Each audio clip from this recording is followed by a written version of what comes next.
Assalamualaikum warahmatullahi wabarakatuh. Saya Faja Fajira dari Lokal 3C Pendidikan Geografi akan menjelaskan sedikit tentang ruang lingkup geomorfologi Indonesia. Selamat menonton. Ruang lingkup geomorfologi Indonesia. Ruang lingkup geomorfologi adalah ilmu tentang bentuk lahan.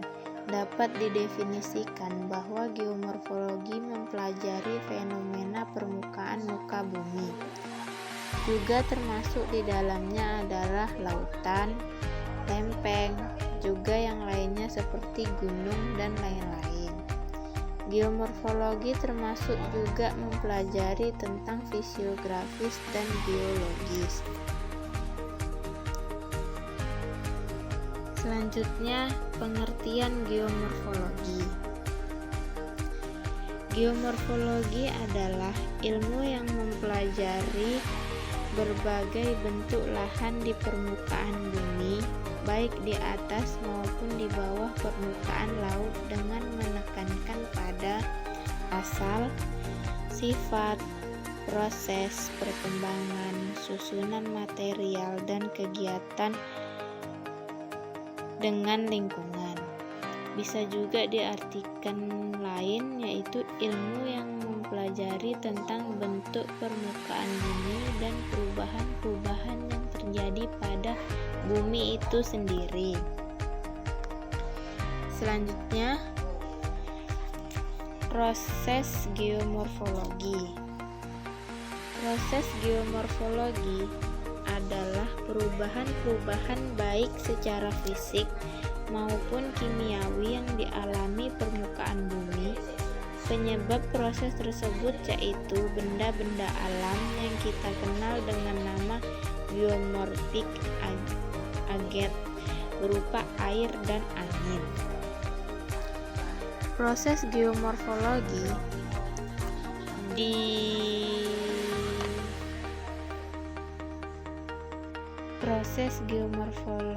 dibedakan menjadi tiga, yaitu proses eksogenik, proses endogenik, dan proses ekstraterestrial.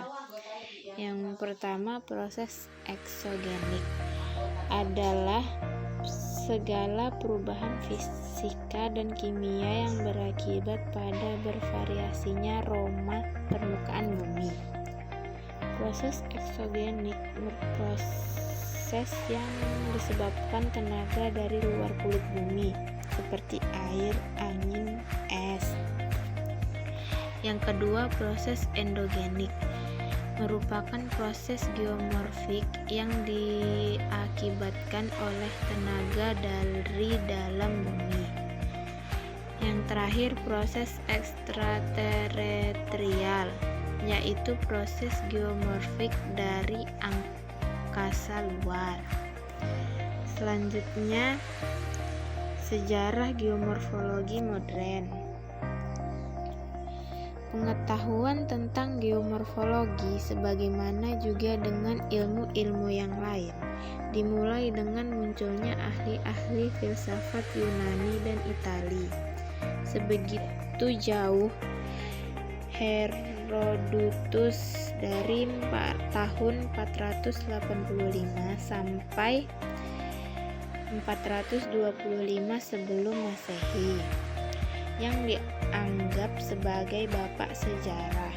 Dikenal pula mempunyai pikiran-pikiran tentang geologi, termasuk juga tentang perubahan muka air laut. Salah satu gejala geomorfologi yang ia perhatikan di Mesir. Kemudian, banyak pula ahli filsafat lainnya yang menyinggung tentang geomorfologi ini. Dapat disebutkan di sini antara lain Aristoteles, Strabo, dan Seneca, yang semuanya pada akhirnya menerangkan gejala-gejala dalam sebagai suatu kutukan Tuhan, atau dikenal dengan nama teori malapetaka. Di Indonesia, beberapa hasil penyelidikan geomorfologi dapat dijumpai, terutama yang ditulis oleh ahli-ahli Belanda pada zaman sebelum perang. Di antara karya-karya geomorfologi itu patut dikemukakan di sini penyelidikan geomorfologi Kulon Progo yang dilakukan oleh Panekoek tahun 1939. Selain itu, sesudah perang pun ahli-ahli geologi Belanda banyak pula menulis tentang geomorfologi Indonesia. Sekian penjelasan dari saya, semoga bermanfaat. Terima kasih sudah menonton. Lebih dan kurangnya saya mohon maaf.